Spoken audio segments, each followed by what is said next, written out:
आज dialogue with history series में हमारी जनाब हसाम उल हक के साथ गुफ्तगू का ये 5वां हिस्सा है।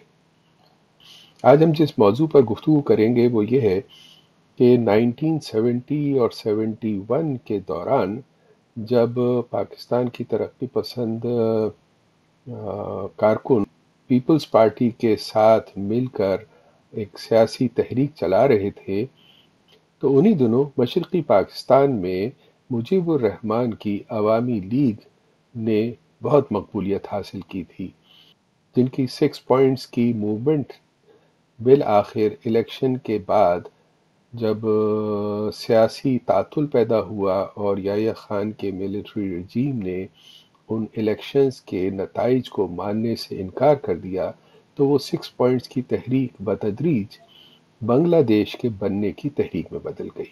तो उस वक्त पाकिस्तान पीपल्स पार्टी, जुल्फ़िकार अली भुट्टो और पाकिस्तान की तरक्की पसंद तहरीक के इस बारे में क्या रवैये थे और वो इन हालात को किस तरह से देख रहे थे, ये हमारी आज की गुफ्तगू का मौजू है।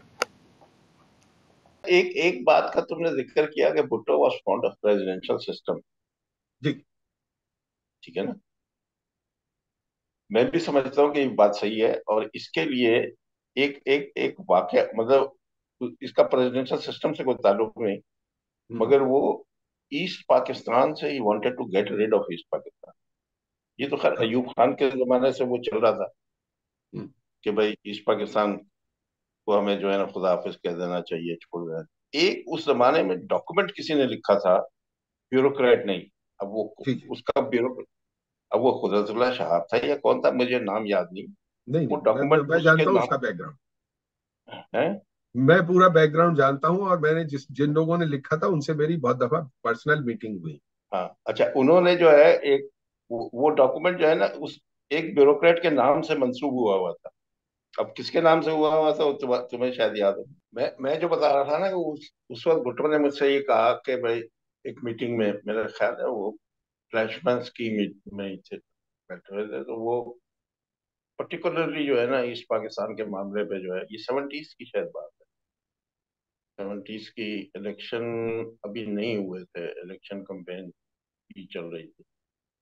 तो उसने जो है पता नहीं क्या पॉइंट मैंने छेड़ा था, तो उस पर उसने कहा कि देखो साहब, आज मैं तुमसे जो है ना, इत्तेफाक से हम दो ही थे और कोई था, since nobody else is there, मैं आपसे जो है ना कुछ बात जो है ना करना चाहता हूँ, इट इज इम्पोर्टेंट।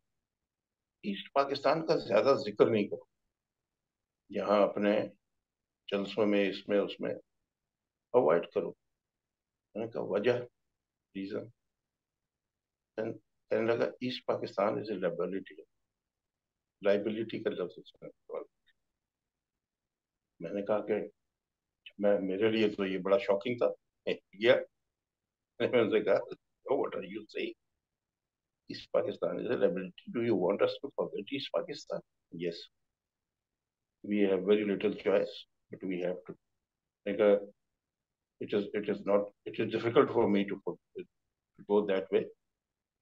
तो वो फिर उठ के जो है ना उसने अपने कोई ब्रीफ केस वगैरह था, ये कुछ सब बोला, वो डॉक्यूमेंट निकाल के यू रीड दिस, काफी बड़ा था। मैं कहा जी वो इतनी जल्दी तो नहीं मैं पढ़ सकता। तो उसने कहा कि समराइज किया हुआ कोई पेज उसने बताया क्लास में। वो जो बात आप कर रहे हैं वो तकरीबन वही सारी कि भाई ये फाइनेंस ये। तो मैंने फिर भुट्टो को कहा, मैंने कहा नहीं, मैं अभी भी डाइजेस्ट नहीं कर पा रहा, मैं सोच रहा, don't don't discuss it with anybody. उस डॉक्यूमेंट पे नाम लिखा हुआ था और वो डॉक्यूमेंट उसी नाम से फिर कई जगह बाद में मुझे पता चला गर्दिश करता रहा और उसी नाम से मशहूर हुआ। मैं बता दूं, ये हुआ ये था, ये बात है 1969-70। हाँ, कुदरतुल्लाह शहाब नहीं थे उस वक्त। और जब ये 6 पॉइंट्स का और मुजीबुर रहमान का ये सिलसिला शुरू हुआ और इलेक्शंस की तैयारियां हो रही थी, तो उन दिनों में मिनिस्ट्री ऑफ फाइनेंस में जो है वी ए जाफरी जो सेक्रेटरी थे कि SS जाफरी के भाई वसीम अब्बास जाफरी, जो स्टेट बैंक के गवर्नर भी रहे। ये VA जाफरी उस जमाने में सेक्रेटरी फाइनेंस थे और सेक्रेटरी जनरल फाइनेंस गुलाम इसाक। तो इन लोगों ने ये तय किया कि भाई अगर ये मामला हो रहा है और ईस्ट पाकिस्तान का इतना झगड़ा चल रहा है, let us examine from A purely economic point of view कि ईस्ट पाकिस्तान के सेपरेशन का इम्पैक्ट क्या होगा वेस्ट पाकिस्तान की इकोनॉमी पे।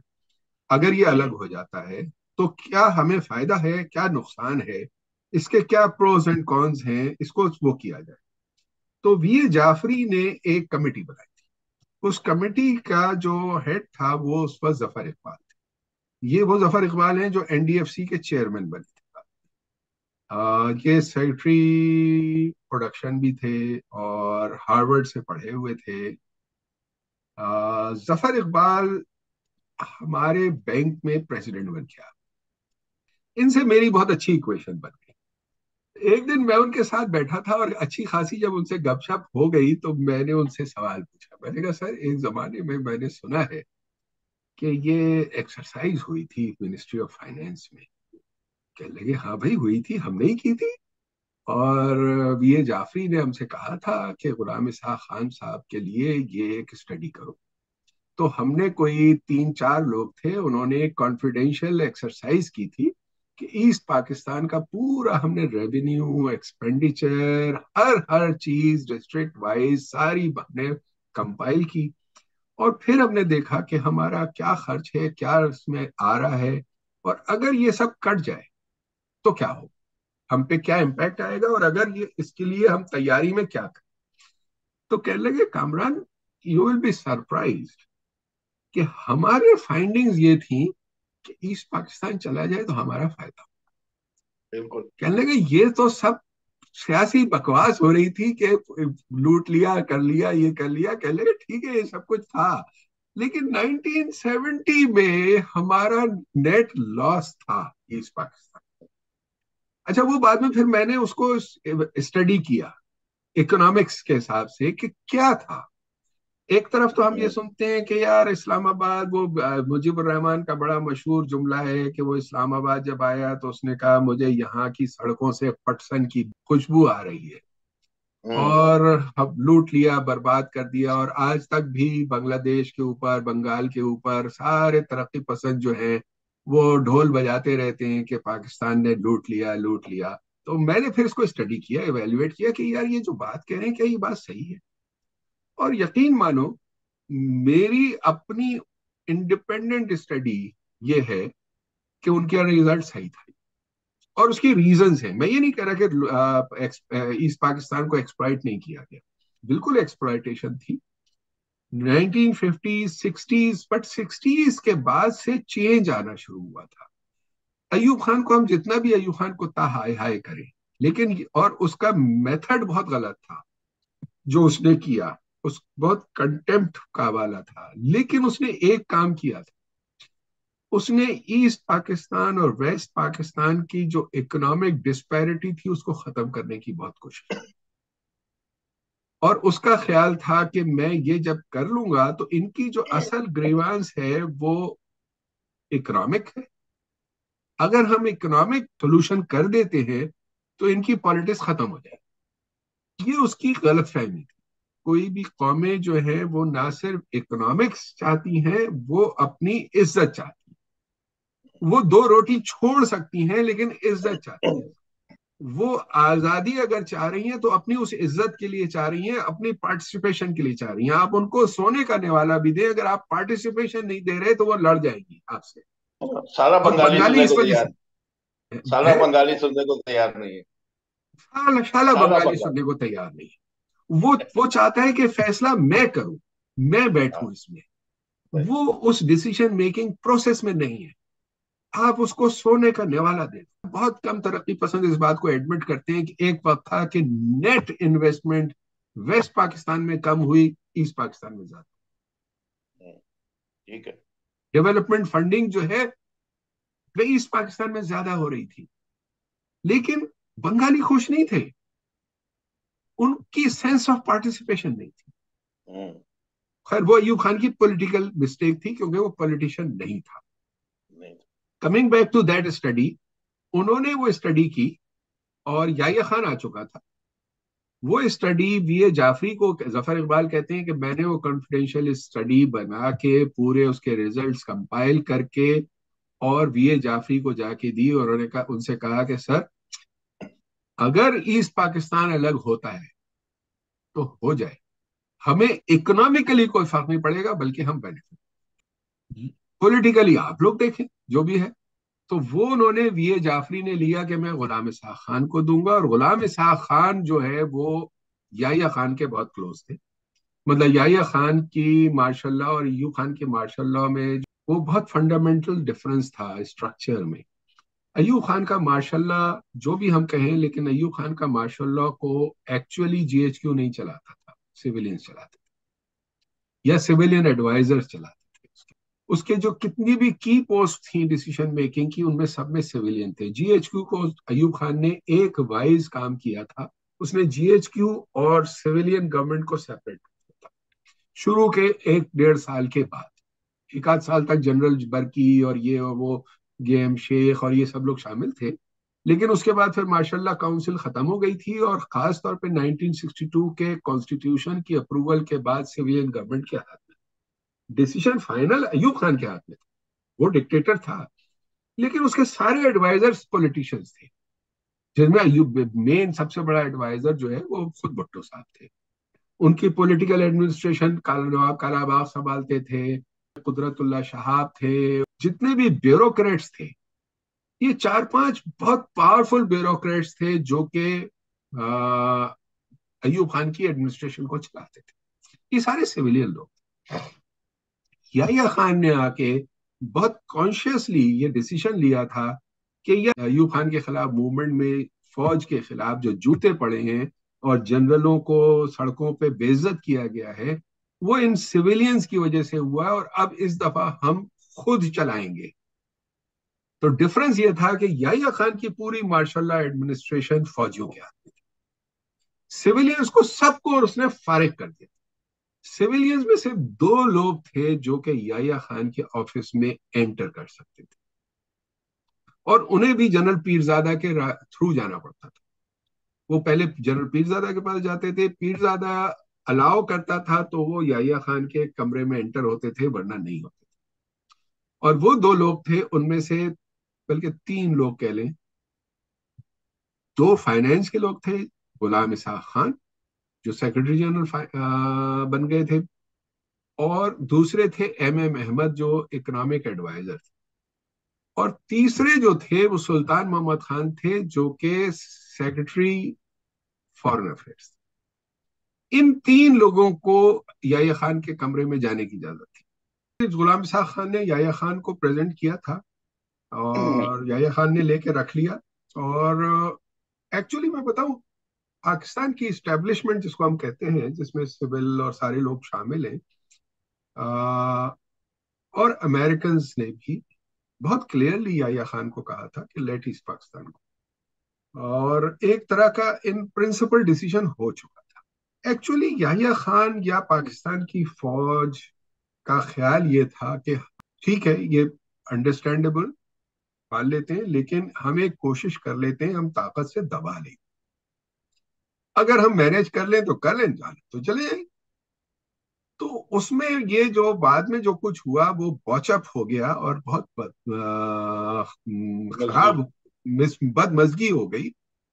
इनको चाहिए था कि ये खुशअस्लूबी से अच्छी तरह से कर लेते, और अगर पहले जो 25 साल किया अगर वो ना करते तो शायद मैं समझता हूँ जाती तौर पे कि ये भी ना हुआ होता और वो साथ होते।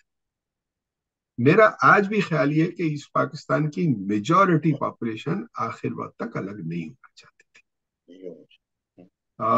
ये एक पूरा बनाया गया था, एक बिल्डअप किया गया था, लेकिन उस सारे बिल्डअप में हमने जो कुछ किया उसमें उसके ऊपर सोने पर सुहागा हम लोगों ने किया, वेस्ट पाकिस्तान के लोगों ने। अगर ये सब कुछ ना करते शुरू दिन से तो ईस्ट पाकिस्तान शायद अलग ना होता, लेकिन जब हो गया तो फिर इन्हें जो है पीसफुली सेटल कर लेना चाहिए, लेकिन वो भी नहीं किया। तो बदनामी ली सिर्फ, हुआ होना कुछ नहीं था। तय तो इन लोगों ने कर लिया था कि अगर जाता है तो चला जाए।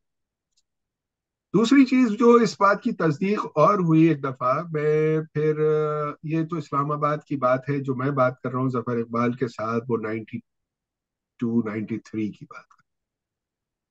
फिर मैं बाद में बीए जाफरी से भी मिला। मैं पर्सनली जिनको मैं कहता हूँ, जिन लोगों से मेरी मुझे मौका मिला अपने प्रोफेशन की वजह से, बहुत सारे लोगों से मैं पर्सनली मिला हूँ। मैं नवाज शरीफ से, शहबाज शरीफ से, इसहाक डार से मेरी बहुत पर्सनल इनसे बहुत दफा मीटिंग्स हुई।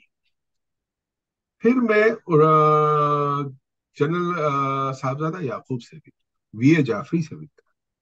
और इसलिए नहीं कि मैं कोई इंटरव्यू करने जा रहा था, मुझे मतलब मेरी पोजीशन की वजह से मुझे कई दफा इन लोगों के साथ पर्सनली बैठ के डिस्कशन करने का शाम को डिनर्स पे मौका मिला। और जाहिर है चूंकि मेरा एक बैकग्राउंड था तो बताए बगैर मेरा डिस्कशन डिफरेंट होता था इन लोगों से, तो मैं कई दफा बैठ के बातें की।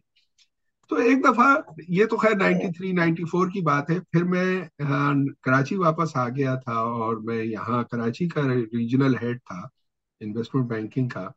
तो मेरी एक दफा ये जो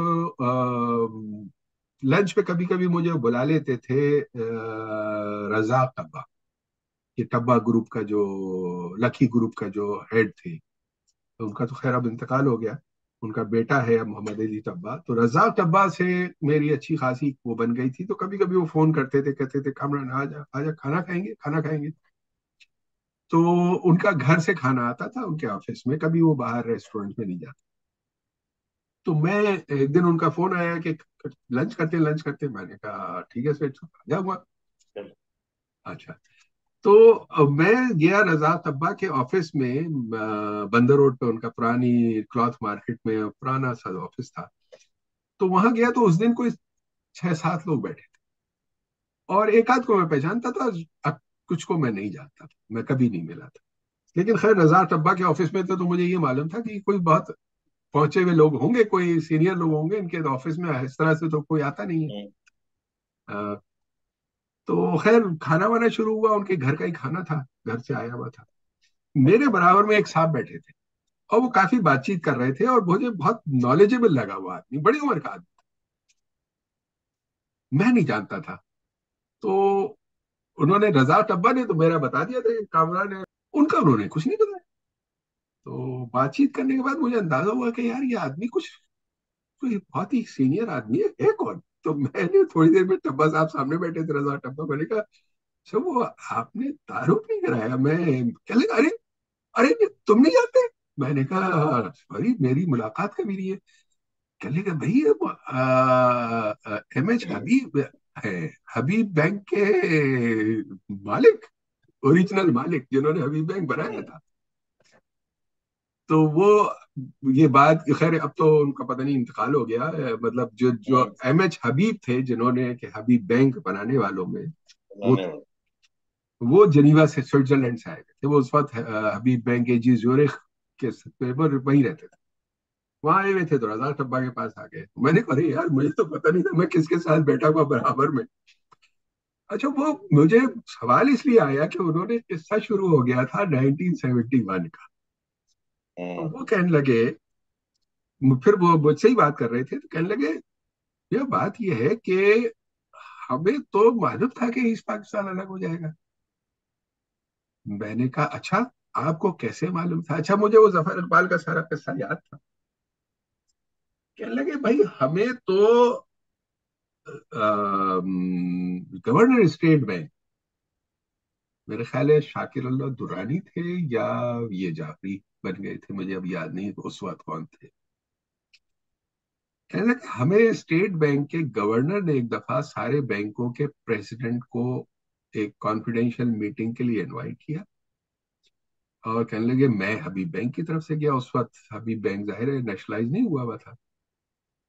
कहने लगे उसमें गवर्नर स्टेट बैंक ने कहा कि तमाम बैंकों के प्रेसिडेंट से कि आप लोग आज के बाद से, और ये कोई 77 की बात है, लेट 70 या अर्ली 71 की, कि आज के बाद से आप लोग ईस्ट पाकिस्तान में लैंडिंग बंद कर दी, सिर्फ डिपॉजिट्स रेज करें और वो ट्रांसफर करें पाकिस्तान या वेस्ट पाकिस्तान। सेंट्रल बैंक जाहिर है हेडक्वार्टर तो यही था। कराची। जीरो लैंडिंग, लोन अब आप नहीं, और अपने एसेट समेटना शुरू कर।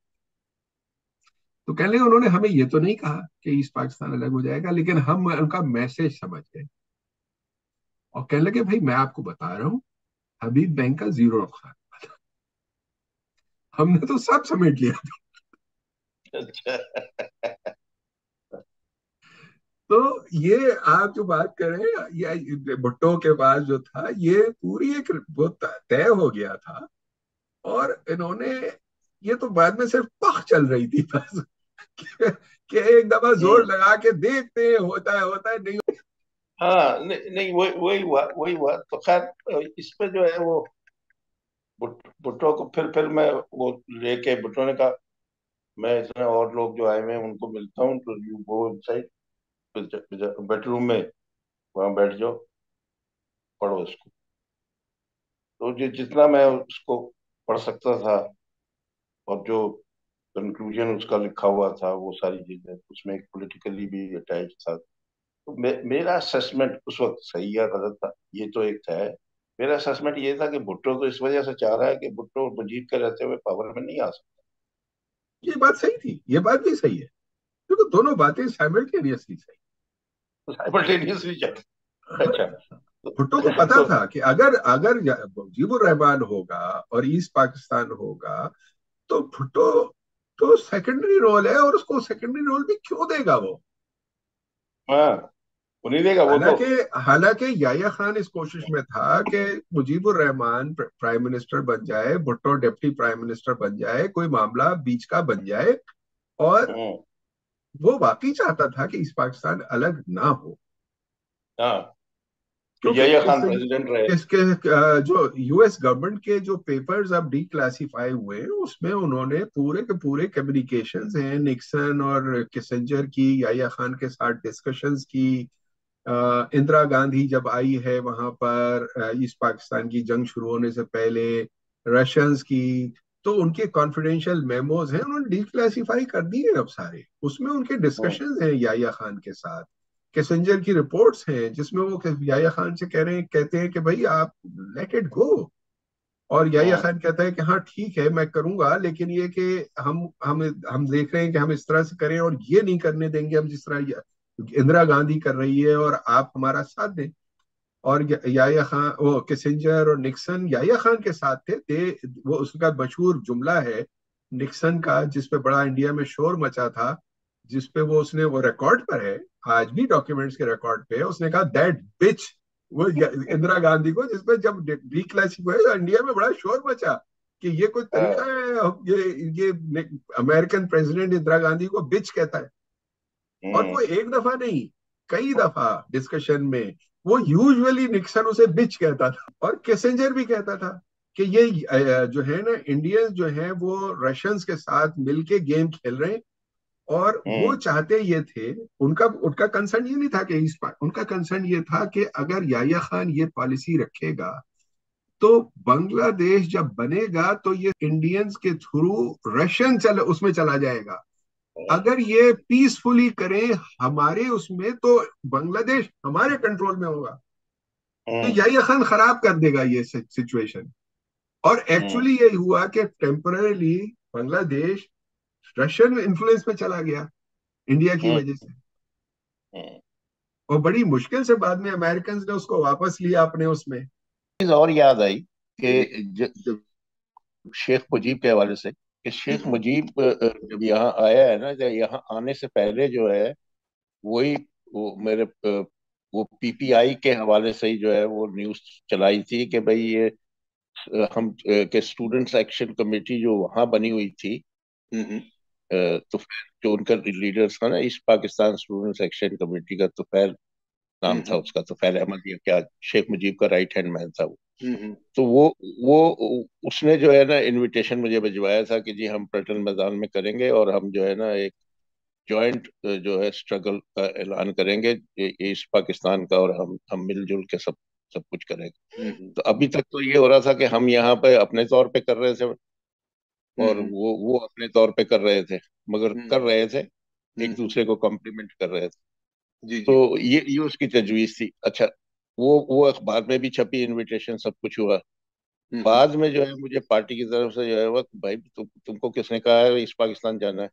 हम्म, मैं कहा क्यों? कहने लगे भुट्टो साहब बहुत ये है कि भाई अगर ये वो शेख मुजीब का प्लेटफॉर्म है, उस पर जाएंगे तो फिर, तो हम्म, ये भुट्टो की तरफ से इतराज आया था जो मुझे पहुंचाया गया। तो कहने लगे भाई आप कोई भी, अब उसको जो है ना डिक्लाइन कर हम्म। दो, या कुछ कर दो, या नहीं जाओ, या जो भी है। तो खैर मैं गया तो नहीं, भुट्टो हालांकि वो जानता था इस बात को, भुट्टो जानता है। था, और भुट्टो इस बात को जानता था कि गेम क्या हो रहा है, और भुट्टो ने राइट ऑफ कर दिया था ईस्ट पाकिस्तान को बहुत पहले। हाँ, आप देखो ये 1970 के इलेक्शन में, 1970 के इलेक्शन में भुट्टो ने एक कैंडिडेट ईस्ट पाकिस्तान से नहीं खड़ा किया था। क्यों नहीं किया था?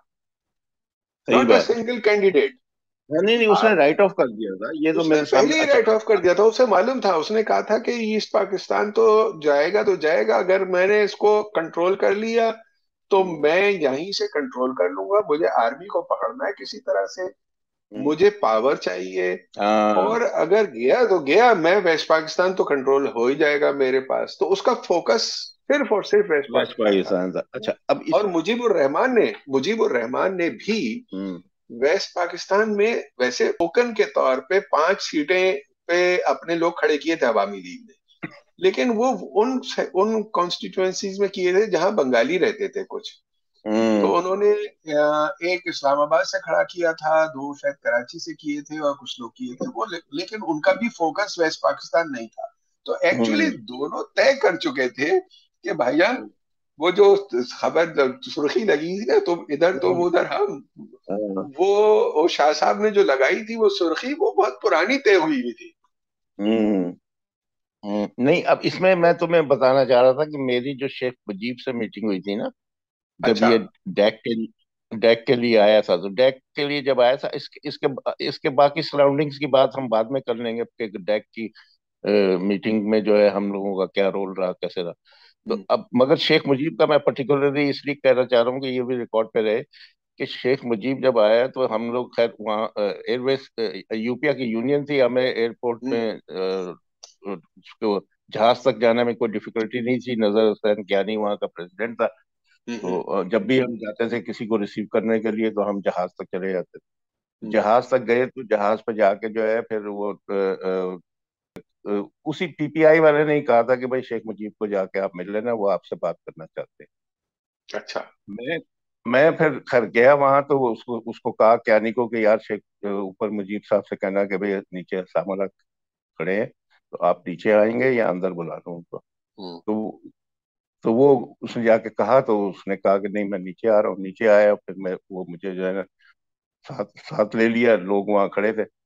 बाकी सबके खिलाफ तो हमने जो है ना डैक के हम्म, मुजाहरे किए थे कि जो राउंड टेबल कॉन्फ्रेंस अटेंड करने आ रहे थे, हम्म, लीडरशिप। शेख मुजीब के लिए हमने नहीं किया था, हमने हम्म, उसको जो है ना वेलकम किया था। तो हम जब लेके आए हैं, तो वो नीचे आया है, सबसे मिला है, हम साथ लेके, मुझे साथ पकड़ा है, बाहर निकला है, अपनी गाड़ी में बिठा लिया। हम्म, इसमें आप बैठे। तो उसके साथ एक खातून थी, अच्छी hefty, मेरा ख्याल है सोहरवर्दी करके कुछ नाम था या क्या था, मुझे ये सही याद नहीं। वो हाँ, वो हाँ, वो हाँ, अवामी लीग की लीडर थी, वो भी थी। और हम्म, वो गाड़ी में बैठी हुई थी, मुझे इन्होंने बिठा लिया, और ईस्ट पाकिस्तान हाउस गाड़ी सीधी चली गई। हम्म, हम्म, ईस्ट पाकिस्तान हाउस जाके फिर वहां वो बैठा है, चाय वाय मंगाई है, बात की है। तो मुझसे कहता है कि तुम कैसा कम्युनिस्ट है?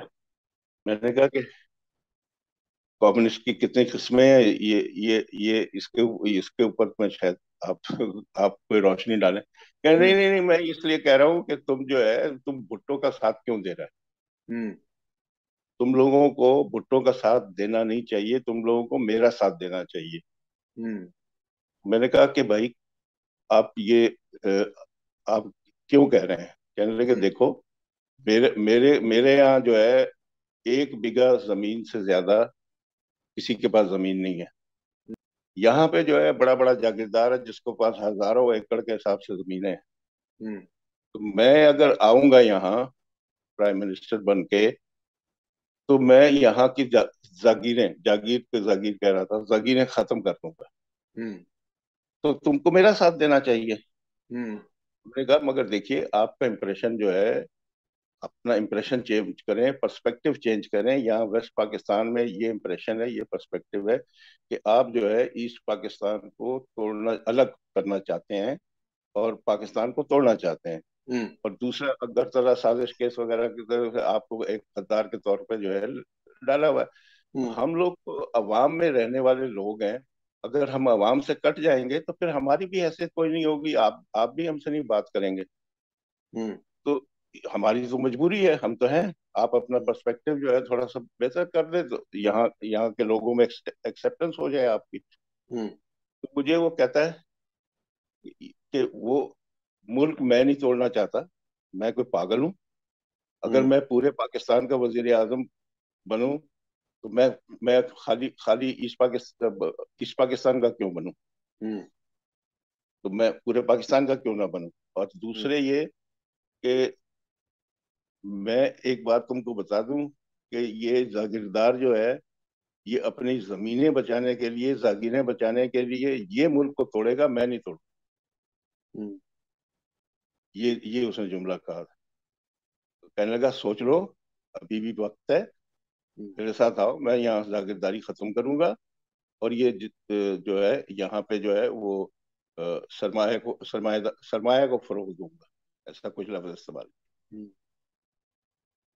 ये उसकी मेरी बस, ये जो भी एक शॉर्ट मीटिंग थी आधे घंटे की या ऐसे ही कुछ होगा, चाय वाय हाँ। पी उसकी। वो जिस दिन दूसरे दिन कॉन्फ्रेंस हो रही थी डैक की, हाँ। हाँ। हाँ। Around RTC. तो हम्म। ये उस वक्त, और ये बात मेरी उसके साथ ईस्ट पाकिस्तान हाउस में बैठ के हुई और वो खातून भी थी। तो वो सोहरावर्दी की बेटी है। वो थी बेगम अख्तर सुलेमान, जो क्या? जिनकी आप बात कर रहे हैं। हाँ क्योंकि वो सर सुलेमान के बेटे से शादी हुई थी, अहमद सुलेमान से। तो बेगम अख्तर सोहरावर्दी होती थी, बाद में फिर वो हाँ बेगम हाँ अख्तर हाँ, सुलेमान। बिल्कुल अख्तर याद आया मुझे, अख्तर से याद आया। बेगम अख्तर तो मतलब जरा हैवी सी, सोहरा हैवी सी बहुत बहुत खातून। मोटी, हाँ नहीं अभी नहीं, काफी भारी भरकम थी वो। हाँ भारी भरकम थी, हाँ। थी। और हाँ सोहरावर्दी भारी जब प्राइम भरकम। मिनिस्टर बने थे तो उनकी बीवी तो नहीं थी, अख्तर सुलेमान को ही, अख्तर सोहरावर्दी को ही अपने साथ लेके वो चाइना भी गए थे और माओ जेतुंग से मिले थे। तो उनकी बेटी, जैसा यूब खान बाद में जो है वो अपनी बेटी को लेके जाते थे भुट्टो, बेनजीर को, और नेहरू, इंदिरा गांधी को। तो इसी तरह से सबसे पहले ये रिवायत सोहरावर्दी ने डाली थी कि प्राइम मिनिस्टर बनने के बाद 56 में वो ऑफिशियल डेलीगेशन में अपनी बेटी को साथ लेकर जाते हम्म। थे। ये वही थी अख्तर सोहरावर्दी, जो अच्छा। वॉशिंगटन के दौरे में भी थी, लंदन के दौरे में भी थी, पीकिंग के दौरे में भी थी। और फिर ये कराची में ही सेटल हो गई थी कि उनके हस्बैंड जो थे वो कराची में बिजनेस कर रहे थे, अहमद सुलेमान। हम्म। अच्छा। तो वो पाकिस्तान पाकिस्तान में ही रही थी सोहरावर्दी की बेटी। हम्म। और ईस्ट पाकिस्तान बनने के बाद भी वो नहीं गई थी और पाकिस्तान में ही रही थी, बल्कि उस वक्त उसने याहिया खान का साथ दिया। हम्म। वो पाकिस्तान की हामियों में से थी, हम्म। जिसकी बेटी जो है वो ये जो है ना अभी बैरिस्टर शाहिदा जमील, हम्म। जो पाकिस्तान की लॉ मिनिस्टर भी बनी थी, उसी की बेटी है, सोहरावर्दी की नवासी है। अच्छा। मुजीबुर रहमान की फैमिली से सोहरावर्दी का बहुत पुराना ताल्लुक था, क्योंकि मुजीबुर होता रहमान है। सोहरावर्दी का बहुत आ, आ, होनहार शागिर्द था। हम्म। सोहरावर्दी को मुजीबुर रहमान अपना उस्ताद मानता था जी जी जी। तो वो और बहुत ज्यादा रिस्पेक्ट करता था सोहरावर्दी की। लेकिन सोहरावर्दी से आखिरी दिनों में थोड़ा सा मुजीबुर रहमान हो गया था, क्योंकि सोहरावर्दी एक पाकिस्तान की पॉलिटिक्स कर रहा था और मुजीबुर रहमान जो है वो बहुत आखिरी दिनों में सोहरावर्दी के हम्म। वो मायूस हो गया था कि पाकिस्तान में रह के नहीं हो सकेगा कुछ। आखिरी दिनों में फिर उसको ये ख्याल हुआ था कि क्यों ना पूरे पाकिस्तान का वजीर आजम बन जाऊं, जो कि उसका मतलब एक लॉन्ग शॉट था। लेकिन उसको ये मालूम था कि अगर पूरे पाकिस्तान का नहीं बन सका तो कोई बात नहीं, बांग्लादेश का तो बन ही जाऊंगा, वो तो है ही मेरे पास हाथ में अब। तो पूरे पाकिस्तान का चांस लेता हूँ, नहीं होता है तो कोई बात नहीं, बांग्लादेश का बनेंगे। तो वो उस लिहाज से तो सही कह रहा था। और और उसने उसने गिला भी किया, उसने ये भी गिला किया कि तुमको बुलाया वहाँ तुफैल ने, तो तुम क्यों नहीं आया। हम्म तो मैं तो पाकिस्तान को जो है ना जोड़ के रखना चाह रहा था, इसलिए तुमको बुलाया था। हम्म ये उसने कहा, मुझे तुम लोग कहते हो ना कि मैं पाकिस्तान को अलहदा करना चाहता हूँ, तोड़ना चाहता हूँ, मैं तो जोड़ना चाहता हूँ। तुमको बुलाया, तुम नहीं आए, तो तुम पाकिस्तान को तोड़ना चाहते हो। हम्म तो कुछ चीजें वो ही must have kept close to his heart also. जाहिर है वो सारी बात तो नहीं बोलेगा, कुछ हाँ चीजें ये केप्ट। लेकिन ये कि वो जो उसकी ख्वाहिश थी और जिस वजह से वो बुला रहा था और ये कर रहा था, वो कहा कि भाई तुम आते, तुम उसके बाद तुम यहाँ लियाकत बाग में करते जलसा, यहाँ सफेद आता, तो ये दिस दिस बात तो उसकी सही थी, बात हम्म सही थी कि पीपल टू पीपल कांटेक्ट होता। हम्म तो एनीवे तो ये एक वाकया मुझे याद आया, तो मैंने कहा कि ये आपको जो है ना ये भी रिकॉर्ड करा दूं कि भाई ये भी एक हुआ था।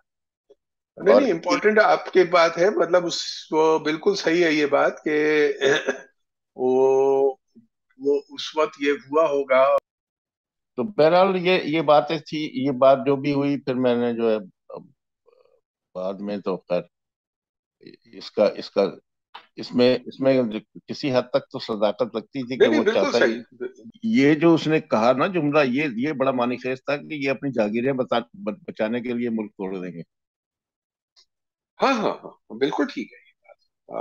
कि उन्होंने या मुजीबुर रहमान को इसीलिए नहीं आने दिया, दो वजह थी। एक तो ये कि जागीरें तो टूटे ना टूटे, उनको मसला ये था कि पूरा जो ईस्ट पाकिस्तान का जो वो था कंट्रोल इनके हाथ में चला, पूरे पाकिस्तान का कंट्रोल स्टेट का उनके हाथ में चला जाएगा, और जागीरें भी खत्म हो जाएगी, आर्मी को वो वीक कर देगा।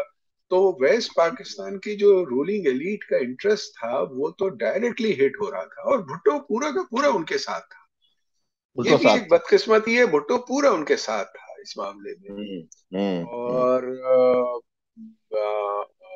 इसीलिए उन्होंने पहले से जहन में क्लियर कर लिया था कि भाई बन जाए, अगर हम पावर से दबाने की कोशिश करेंगे, दब गया, नहीं दबा तो बाढ़ में जाए। हम्म। हम्म। वरना तो अगर भुट्टो के जहन में जरा सा भी होता कि पाकिस्तान को एक रखना है, तो हम्म। वो अपनी पीपल्स पार्टी के वहां पे कैंडिडेट्स तो खड़े करता ना, चाहे जीतता या ना जीतता। और अगर हम्म। वो जीत जाता वहां से कुछ सीटें, तो कम से कम एक नेशनल पार्टी तो होती ना। ना पीपल्स पार्टी नेशनल पार्टी थी, ना अवामी लीग एक नेशनल पार्टी थी। तो प्रैक्टिकली तो स्प्लिट मुल्क हो ही चुका था 70 में ऑलरेडी, इलेक्शन से हम्म। पहले ही स्प्लिट हो गया था। हम्म। बिल्कुल। तो ये तो खैर है, वो तो इलेक्शन से पहले, अब नहीं, वो तो तुम बता रहे हो ना कि ये लोग मतलब है, ना खड़ा करना, या ये है कि यहाँ की लीडरशिप को वहां ना जाने देना, वहां की लीडरशिप को यहाँ ना बुलाना। तो ये हाँ चीजें तो ये दीज आर ऑल इंडिकेटिव कि भाई what have been the ultimate game plan. हम्म। तो ये चक्कर था वो। खैर अब तो कुछ वो रहा नहीं, अब ये सारी चीजें खुल गई हैं। हाँ, लेकिन ये ये बस बात भुट्टो सही की है कि मुझे वेस्ट याद है। पाकिस्तान ने तय कर लिया था। हाँ। अयूब खान नहीं चाहता था, अयूब खान नहीं चाहता था कि ईस्ट पाकिस्तान अलग हो। अयूब खान ने जेन्युइनली कोशिश की कि इकोनॉमिक उनकी इश्यूज को रिजॉल्व करे, और उसने जो है कॉन्स्टिट्यूशनल नहीं। अमेंडमेंट की थी, जिसमें उसने कहा था कि ये ईस्ट पाकिस्तान का शेयर इसके बराबर किया जाए। और उसके लिए उसने प्रेसिडेंशियल ऑर्डर पास करके उसको उनका रेशियो बढ़ाया उनके डेवलपमेंट फंड्स का, जिसमें वेस्ट पाकिस्तान के ब्यूरोक्रेट्स में बड़ा शोर मचा कि ये क्या तरीका है कि आप हमें कम दे रहे हैं और उनको ज्यादा दे रहे हैं। और अयूब खान ने कहा नहीं, ये आप दे। तो ये सारी कोशिश हुई, लेकिन उस वक्त इंडियंस काम शुरू कर चुके थे अपना 62 से। 62 में मुजीबुर रहमान ने अगरतला साजिश केस को हमारे तरक्की पसंद कहते हैं झूठ है, झूठ है, झूठ नहीं था, सच था वो। झूठ नहीं था। और इंडियंस बिल्कुल सही उसमें है। शरीक थे, उसमें इंडियंस शरीक थे। ये प्लान था बहुत बड़ा यार, अब तो ओपन हो चुका है सारा। अच्छा, अब इसमें साशंका बैनर्जी ने किताब पूरी लिखी है, जो कि उस वक्त ईस्ट पाकिस्तान में जो है वो इंडियन काउंसिल जनरल था ढाका में, जिसने ये सारा ब्रोकर की थी डील। उसने पूरी किताब लिखी है कि किस तरह से प्लान बना था, क्या हुआ था, मीटिंग्स कहाँ हुई थी। मुजीबुर रहमान ने 1962 में नेहरू को जो लेटर लिखा था, पूरा लेटर छाप दिया उसने कि हम बांग्लादेश को इंडिपेंडेंट डिक्लेयर करना चाहते हैं, आप हमें मदद दें। नेहरू ने उसमें क्या लिखा, उसने पूरा नेहरू का खत छाप दिया है। नेहरू ने उस पर नोट लिखा कि ये टाइम इंटरनेशनल नहीं है सही, इस वक्त इसको नहीं, इसको रोको, इसको मना करो कि ये इंडिपेंडेंट बांग्लादेश डिक्लेयर ना करे लंदन में, और हम इसको मदद करेंगे, हम ग्राउंड्स प्रिपेयर करेंगे ऐसी सिचुएशन में जब बांग्लादेश को अलग करेंगे। ये 1962 की डॉक्यूमेंटेड पेपर्स है। और फिर ठीक है। उसके बाद 62 के बाद से 63 के, ये सोहरावर्दी के मरने के फौरन बाद शुरू हुआ, क्योंकि सोहरावर्दी नहीं चाहता था ईस्ट पाकिस्तान को अलग करना। मुजीबुर जैसे ही सोहरावर्दी बरा है, मुजीबुर रहमान ने डायरेक्शन चेंज की और उसने इंडियंस के साथ हाथ मिलाया और उस पर काम शुरू हुआ। और फिर उसके बाद किस तरह से अवामी लीग को सपोर्ट दी गई थी। 1966 का जो 6 पॉइंट्स का जो प्रोग्राम था वो उनके मशवरे से बना था। तो अब ये चीजें छुपी हुई तो है नहीं, मतलब स्पेकुलेशन वाली बात तो नहीं है, ये तो सब ओपन फैक्ट्स बन चुके हैं। लेकिन हम अभी भी उन्हीं पुरानी बातों को डिनाई किए जा रहे हैं, डिनाई किए जा रहे हैं। पॉइंट सिर्फ ये है कि वो तो जो कर रहे थे, हमने उसको इतना खराब किया कि उन्हें कामयाब कर दिया। बिल्कुल हमने सही उन्हें है। कामयाब कर दिया, बट दैट डजंट मीन कि वो सारा कुछ गेम नहीं हो रहा था, वो गेम हो रहा था। और आखिरकार एक वक्त आ गया कि इनके हाथ से चीजें निकल गई।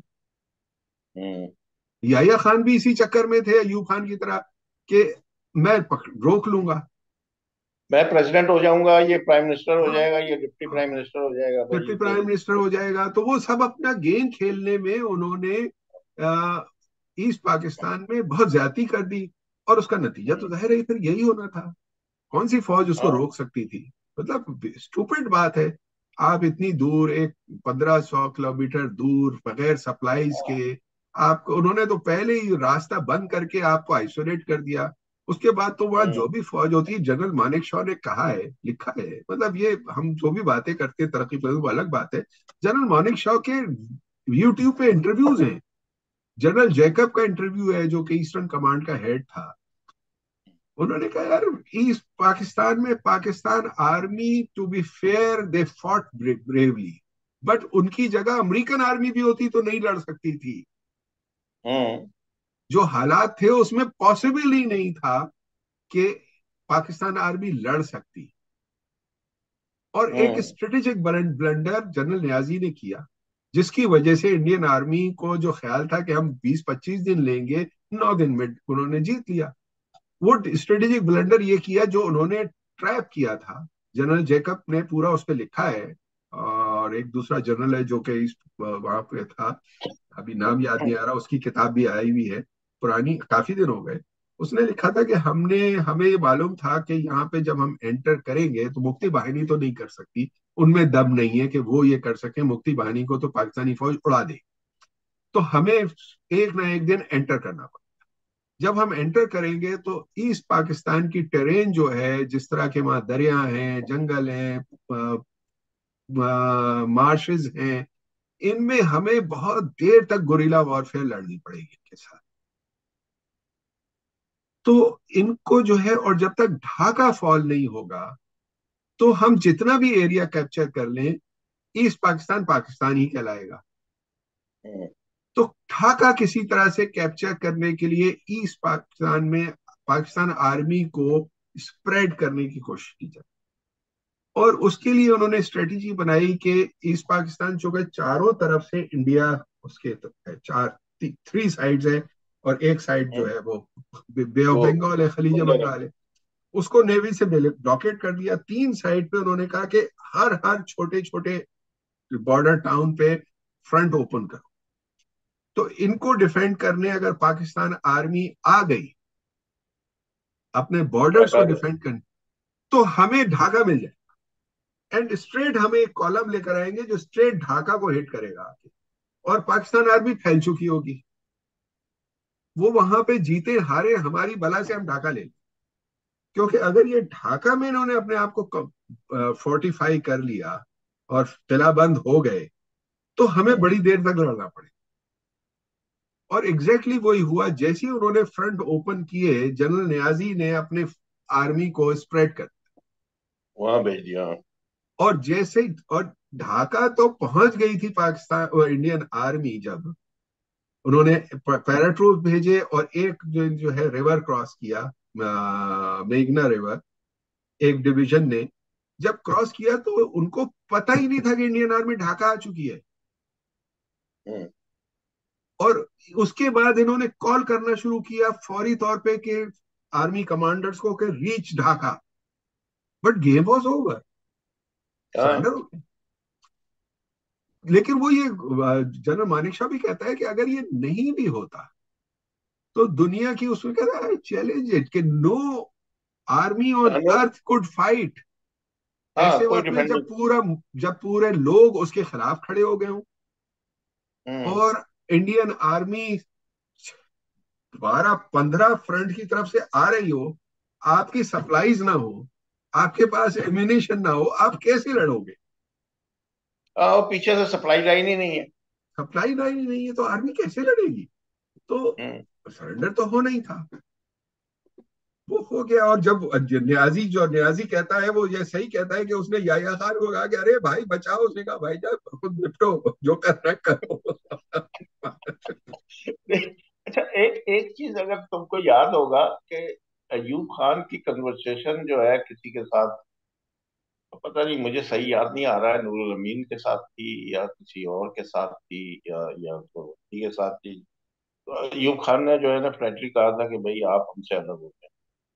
तो उन्होंने नहीं कहा कि हम क्यों अलग हो, नहीं हम नहीं, तो ये नहीं, हम वो मेजोरिटी में अयूब हैं। नहीं नहीं, अयूब खान की किताब में भी लिखा हुआ है, हाँ, उसमें ऐसा नहीं है।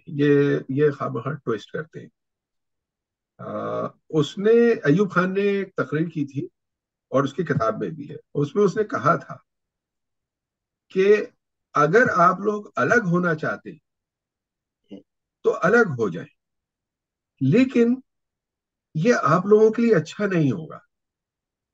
हमारे लिए बेहतर है कि आप पाकिस्तान में रहें, लेकिन अगर आप लोग फिर भी अलग होना चाहते हैं तो हम नहीं रोक सकेंगे। ये अयूब खान ने अपनी किताब में भी लिखा। चाहिए। तो ये ऐसा नहीं, उसको ट्विस्ट करते हैं कि अयूब खान ने कहा कि आप अलग हो जाएं और उन्होंने कहा नहीं हम अलग नहीं हो रहे, मतलब ये तो, मतलब एक पॉलिटिकल प्रोपेगेंडे में ये सारी बातें आती हैं। ठीक। अयूब खान का कोई एक्शन ऐसा नहीं था जो कि ये बताए कि वो वो, चाहता हाँ, था कि अलग हो जाए। हाँ, अयूब खान उसके के एक्शन को सारे एक्शन ये थे जो वो चाहता था कि अलग ना हो। ना तो हो, जोड़ के मैं रखा जाए। समझता हूँ पाकिस्तान की तारीख में अगर किसी लीडर ने ईस्ट बंगाल के इकोनॉमिक ग्रीवेंसेस को, पॉलिटिकल नहीं, इकोनॉमिक ग्रीवेंसेस को पूरा करने की कोशिश की है तो अयूब खान, उसने वाकई की, ठीक। लेकिन उसने पॉलिटिकल पार्टिसिपेशन में नहीं आने दिया, वो उसका ब्लंडर। और अयूब खान ने बाद में जब ईस्ट पाकिस्तान में हंगामा शुरू हुआ और उसके खिलाफ तहरीक चली, उसके बाद उसने कहा कि मैंने ईस्ट पाकिस्तान के लोगों को वो दिया जो किसी ने नहीं दिया, उसके बाद भी इन्होंने मुझे कुत्ता बनाया। Because from his military mind he couldn't understand कि यार ये क्या हुआ। वो समझ रहा था कि लोग मुझे कंधों पे उठाएंगे और मैं तो मैंने इतना कुछ किया इनके लिए। वो बात सही कह रहा था कि किया उसने, लेकिन चूंकि हम्म, उसने दूसरे हाथ से बंबू भी रखा, तो हम्म, बंगालियों ने वो सब तो लिया। एक बंगाली इकोनॉमिस्ट की अपनी राइटिंग्स हैं जिसमें वो कहते हैं कि यार अब जो है वो पैरिटी का इशू नहीं है, अब पॉलिटिकल पैरिटी का। पॉलिटिकल पैरिटी, सही बात है। यानी इकोनॉमिक फिर तो, parity, Ayub Khan was focusing only on economic parity and he did it. हम्म, और मुजीबुर रहमान भी कहता है जी कि मैं तो पाकिस्तान को साथ रखने के लिए जो है झूठ बोलता है, झूठ बोलता पॉलिटिकल पॉलिटिकल पैरिटी पे भी राजी हो गया, हालांकि हमारी आबादी ज्यादा अयूब थी। खान नहीं है, मुजीबुर रहमान पॉलिटिकल पैरिटी पे राजी नहीं हुआ था, सोहरावर्दी हुआ था। और मुजीबुर रहमान ने भी किया था, पूरे बंगाल की कंप्लीट लीडरशिप ने जो है वो पैरिटी का फॉर्मूला एक्सेप्ट किया और 1955 में। और वो फॉर्मूला दिया था सोहरावर्दी ने। हम लोग तारीख को डिस्टॉर्ट करते हैं, वो दिया था। देखिए, पैरिटी के फॉर्मूले में हम ये कहते हैं कि हमने बंगालियों के साथ ज्यादती की। मेरा अपना कहना ये है कि वो ठीक है, नंबर के हिसाब से ज्यादती है, लेकिन अगर आप उस वक्त की सिचुएशन में जाएं तो बंगाल का फायदा हुआ था बहुत बड़ा, इसलिए कि बंगाल को उस वक्त 20% मिलता था शेयर, फिर 50% हो गया। पैरिटी के और बंगाल की पॉपुलेशन कितनी थी? 54.5, चलो 55 कह लो। बंगाल ने 5% सेक्रीफाइस किया ना तो भाई। यहाँ से आप अगर यहाँ से एक्चुअल 30%। पॉपुलेशन बेस पे करें तो आप 55 ले लेंगे। हम्म और over a period of time west Pakistan की पॉपुलेशन बढ़ रही थी, तो ये कम ही होना था ना। इसके हम्म बदले में कॉन्स्टिट्यूशनल गारंटी के साथ आपको पैरिटी मिल रही थी। सोहरावर्दी ने कन्विंस किया सबको कि यार ये तो हमें, अगर हम ये नहीं एक्सेप्ट करेंगे तो हमें तो घंटा मिलेगा, क्योंकि पावर इनके पास है। 49, 48, 47 से 55 तक ईस्ट बंगाल को क्या मिला? कुछ डंडा मिला। उसने कहा कि यार तुम्हें डर ये है ना कि बंगाल आके फैसला कर लेगा तुम्हारे खिलाफ, क्योंकि मेजॉरिटी है। और ये फैक्ट है कि वेस्ट पाकिस्तान का डर क्या था कि अगर हम देंगे इनको तो ये दो जो चाहे फैसला कर ले, ब्रूट मेजॉरिटी जो फैसला कर ले, तो हमारा तो ये बाजा बजा देंगे। वही डर था जो कि मुसलमानों को इंडिया में हिंदुओं से था, इंडिया में कि यार ये मेजॉरिटी आके तो हमारे तो डंडा कर देंगे। हमने तो हुकूमत की इतने अरसे, ये तो अब सारा बदला ले लेंगे हमसे, हमारे कपड़े तक उतार देंगे। इनको कौन रोक सकता है मेजॉरिटी में? बिल्कुल वही सिचुएशन वेस्ट पाकिस्तान की हो गई बंगाल के साथ, पाकिस्तान बनने के बाद। इनको डर ये था कि ये 55%, 56% अगर हम इनकी बेसिस पे इनको देते हैं तो इन्हें तो हमारे वोट की जरूरत ही नहीं है, तो ये जो फैसला करे। इसलिए इन्होंने वहां ना इलेक्शन कराते थे, ना ये कॉन्स्टिट्यूशन बनाते थे, झगड़ा हो रहा था। सोहरावर्दी ने आके कहा कि यार आपको ये डर है, आप ऐसा करो कि आप पैरिटी कर लो, हम बराबर हो जाएंगे, ना हम कुछ कर सकेंगे ना तुम कर सकोगे, सही है। हमें 50 तो मिल जाएगा। बिल्कुल बिल्कुल 50 तो मिल जाएगा। बिल्कुल 70 के इलेक्शन में भाई 54% था। देखो ना, सोहरावर्दी ने तो खालिस्तान इकोनॉमिक के हिसाब से सोचा कि ना, अभी 20% मिल रहा है, फिर 50% मिलेगा, 30% का गेन है। गेन है। और सेक्रीफाइस क्या है? सेक्रीफाइस क्या है? 4 और 5%। हाँ इशू 1 यूनिट का इशू बंगाल का नहीं था, 1 यूनिट का इशू सिंध और बलूचिस्तान का था, क्योंकि जी हाँ। ये गायब हो गया उसमें। हम्म 1 यूनिट के गायब हो चक्कर रहा में ये गायब हो गए। है। इनका कैपिटल लाहौर हो गया, इनके ऊपर हाँ पंजाब बैठ गया, तो शोर हम मचा रहे थे ये लोग हाँ बंगाल के नाम पर। बंगाल तो आराम से बैठा था, वो कह रहा था भाई तुम लोग आपस में तय करो यार, हमें क्या है, हमें तो भाई तो 50-50 दो यार। और अयूब खान ने जेन्युइनली वो 50% दे दिया था, हम्म, दे दिया था। मैं, ये डॉक्यूमेंटेड है, नंबर से प्रूव हो सकता है कि 50% अयूब खान ने दे दिया था। Current development expenditure, not total backlog. Backlog cover होना था, लेकिन जिस तरह से चल रहा था ये बैकलॉग कवर हो जाता, क्योंकि वो बैकलॉग पाकिस्तान के बाद का नहीं था, वो बैकलॉग इंडिया के जमाने का था, जब बंगाल कलकत्ता में सारा कुछ होता था और ईस्ट बंगाल जो है सिर्फ जो है वो कचरा था वहां पे। एक भाई आप कहते हैं ना पंजाबियों ने लूट लिया या मगरबी पाकिस्तान ने लूट लिया, पाकिस्तान बनने से पहले हाँ 106 जूट मिल्स थी बंगाल में, एक जूट मिल नहीं थी ईस्ट पाकिस्तान में। भाई आप हिंदुओं के हाथ में था ना, वेस्ट बंगाल वो रॉ बंगालियों का था ना, पंजाबियों का तो नहीं था। वो रॉ बंगाल मटेरियल की वहां से हुकूमत, लेते थे, रॉ रॉ मटेरियल मटेरियल लेते लेते थे। थे। जितना बड़ा डंडा हिंदू बंगालियों ने मशरकी पाकिस्तान के मुसलमानों के साथ किया था, मगरबी पाकिस्तान ने तो किया नहीं। लेकिन वो सारा का सारा मलबा मगरबी पाकिस्तान के हिस्से में आया। और चूंकि हिंदू अफेक्ट हुए, उन्होंने कम्युनिस्ट पार्टी वहां की, उसमें 90% हिंदू थे, ये फैक्ट है। कम्युनिस्ट पार्टी हम्म। की मेंबरशिप ईस्ट पाकिस्तान की 90% हिंदू थी। हम्म। पूरे ईस्ट पाकिस्तान की कम्युनिस्ट पार्टी ने एक हंगामा खड़ा कर दिया इस बात पर 47 के बाद कि मगरबी पाकिस्तान ने लूट लिया। अरे भाई, तो 100 साल से लूट रहे थे। उसके बाद आपने अपनी सियासी लड़ाई में सारी गंज का रुख फेर दिया वेस्ट पाकिस्तान की तरफ। मैं नहीं कह रहा कि वेस्ट पाकिस्तानी को बहुत ईमानदार थे और वो नहीं कर रहे थे, उन्होंने भी किया। लेकिन उन्होंने तो हम्म। 4-5 साल किया भाई। तुम तो 100 साल से कर रहे थे।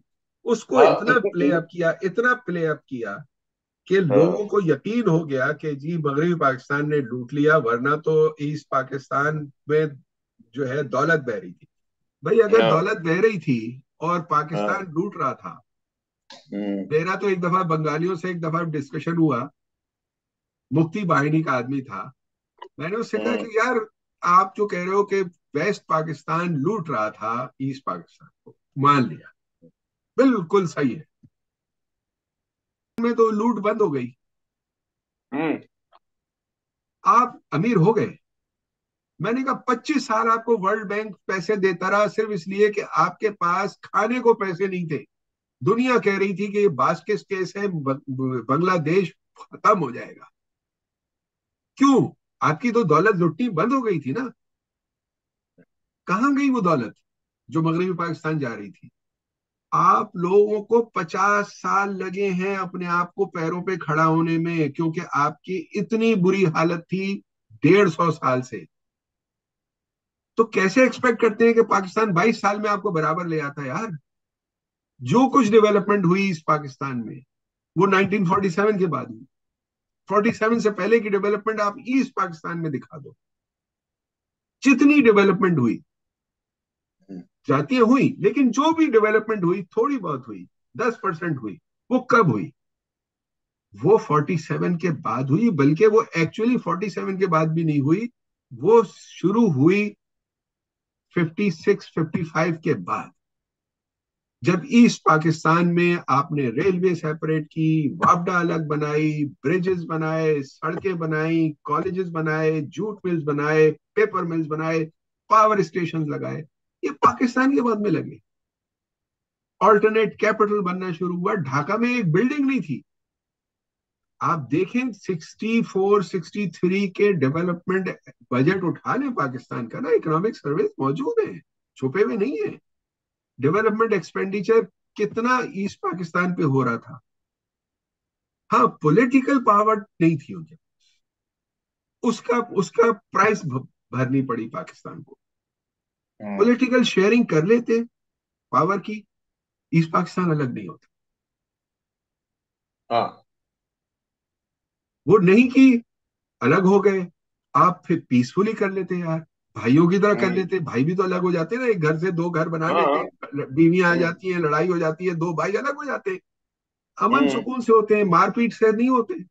आप कर हम्म। लेते, चलो यार कोई बात नहीं, गलती हो गई भाई, हमसे भी हो गई, आपसे भी हो गई, मिट्टी डालो, हम लोग अलग हो जाते, दोस्त रहेंगे, गले मिलते, हम्म। वो कर लेते। वो भी नहीं किया, बंदूक लेके पहुंच गए, तो जाहिर है नतीजा यही निकलना था। तो बहरहाल लंबी कहानी है, बट आई डोंट, मतलब फ्रैंकली अफसोस होता है जो अपने तरक्की पसंद तहरीक के लोगों का तजिया पढ़ के और सुन के, जब ये मशरकी पाकिस्तान पे तजिए करते हैं। तो क्या हुआ उसके नतीजे में? माशाल्लाह लग गया। हम्म। और माशाल्लाह लग के जो हुआ पाकिस्तान में, उस वक्त भी हम नहीं समझ सके कि इंटरनेशनल रीजनल पॉलिटिक्स क्या हो रही है। और हम्म। नतीजा ये हुआ कि पाकिस्तान का ब्रेकअप हो गया। हम्म। पाकिस्तान में पूरी कम्युनिस्ट तहरीक मारी गई, न सिर्फ पाकिस्तान में मारी गई, बांग्लादेश में यार अब लोग इस बात को बुरा मानते हैं हमारे तरक्की पसंद साथी, लेकिन बांग्लादेश बनने के बाद वहां के माओइस्टों को इंडिया मुजीबुर रहमान की पार्टी ने मारा है, चुन चुन के मारा है। और बांग्लादेश बनने के बाद मारा है। उनकी तादाद खुद बांग्लादेशी राइटर्स लिखते हैं कि ये इतनी ज्यादा है, कोई इस पर बात ही नहीं करता, कि कंप्लीट सफाया कर दिया उन्होंने। वहां पे माओइस्ट पार्टियों के ग्रुप बहुत स्ट्रांग थे, कहाँ गए वो? उनको जेलों में घुस के अंदर फायरिंग कर करके मारा गया है। और इसमें इंडियंस शामिल थे, क्योंकि उन्होंने बांग्लादेश बनाया इसीलिए था कि वो उनके लिए एक बहुत बड़ा खतरा बन गया था कि अगर यहाँ पे चाइनीज इन्फ्लुएंस आ जाता है। और अगर आप नक्शा देखो तो नक्सलबाड़ी तहरीक जिस जगह उभरी है, वो नक्सलबाड़ी का जो इलाका है वो सिर्फ 100 किलोमीटर चौड़ी पट्टी है, जिससे सात सात उनकी स्टेट जो है, त्रिपुरा, मिजोरम और ये सारी वो कट जाती हैं। अगर यहाँ से नक्सलबाड़ी तहरीक जहां पर चल रही थी, जो प्रो चाइना तहरीक थी, उस जगह से अगर पाकिस्तान आर्मी ईस्ट पाकिस्तान में इंडिया को काट देती, इंडिया पैरालाइज हो जाती। उन्होंने बांग्लादेश में जो मूवमेंट चलाई थी वो सिर्फ इस वजह से चलाई थी कि वो ईस्ट पाकिस्तान को पाकिस्तान से काट के न्यूट्रल मुल्क बनाना चाह रहे थे, जहां फौज ना और चाइनीज इन्फ्लुएंस खत्म हो जाए। उनकी भला से वहां पे कोई, उनको बंगालियों से कोई मोहब्बत नहीं थी, वरना तो शामिल कर लेते ना। अगर वो इतना उनको शोर था कि बंगाल तकसीम हो गया, बंगाल तकसीम हो गया, तो भाई अगर 47 में मुस्लिम लीग ने बंगाल को तकसीम कर दिया तो आप 71 में मिला लेते अपने साथ, क्यों नहीं मिलाया? उनको बावले कुत्ते ने काटा था, इतने मुसलमानों को वापस अपने मुल्क में वो लेते। लेकिन वो ये चाह रहे थे कि वहां पे फौज ना हो कोई स्ट्रॉन्ग, और चाइनीज इन्फ्लुएंस ना हो। सही बात। उन्होंने उसकी वजह से, हमने प्लेट में रख के उनको दे दिया, अपनी बेवकूफियां कर करके, वहां के लोगों के साथ नाइंसाफियां कर करके उनको बगावत पे इतना आमादा कर दिया कि इंडिया के लिए पकी पकाई रोटी आ गई। उन्होंने कहा यार ये तो इससे अच्छा मौका कभी नहीं मिलेगा, ईस्ट पाकिस्तान अलग करो, इसकी फौज को खत्म करो। वहां पे उन्होंने चुन चुन के एक एक टैंक उठा के ले गए 71 के बाद इंडियंस। और जिसपे आज तक बांग्लादेशी शोर करते हैं कि उन्होंने एग्रीमेंट्स किए, जैसे जर्मनी के साथ अमेरिका ने एग्रीमेंट्स किए थे वर्ल्ड वॉर के बाद, कि तुम ये नहीं करोगे, ये नहीं करोगे, ये नहीं करोगे। बांग्लादेश बाउंड है कि आप आर्मामेंट्स में ये नहीं करेंगे, फलाना नहीं करेंगे, फलाना नहीं करेंगे इंडिया के साथ। दे डोंट वांट कि उनके बैक पे एक एक और मिलिट्री गवर्नमेंट खड़ी हो जाए आके, और उनके फ्रंट पे पाकिस्तान हो और बैक पे बांग्लादेश हो, जिस दोनों उनके खिलाफ हो जाए। तो वो अपना बैक उन्होंने सिक्योर किया, नहीं है, और चाइनीज को मारा था उन्होंने। और दूसरा उन्होंने जो इंडिया का अपना पर्सनल वो था इशू के, और जो 1965 की वॉर हुई थी, उसमें पाकिस्तान ने भुट्टो के कहने पे एक ऑपरेशन जिब्राल्टर किया था, जिसमें इन्होंने ये तय किया था कि हम कश्मीर में मुजाहिदीन को भेजेंगे, वहां पे एक बगावत करेंगे, और जिस वक्त वहां पर बगावत बढ़ेगी तो हम अपनी फौजें भेज के अखनूर पे कब्जा कर लेंगे, जो कि एक ही कनेक्शन था इंडिया का श्रीनगर के साथ लैंड रूट में। तो अगर हमने अखनूर ले लिया तो फिर कश्मीर हमें मिल जाएगा।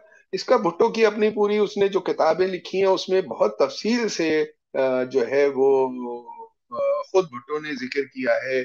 स्टैनले वॉलपर्ट ने उसकी बायोग्राफी में पूरा जिक्र किया है कि भुट्टो ने क्या थीसिस दिया था। इसके बाद इंडिया को ये एहसास हुआ था कि यार जिस तरह से पाकिस्तान ने गोरिल्ला अंदर भेज के हमारे मुल्क में बगावत करने की कोशिश की है, हम भी अब जो है वो उनके साथ ईस्ट पाकिस्तान में करेंगे।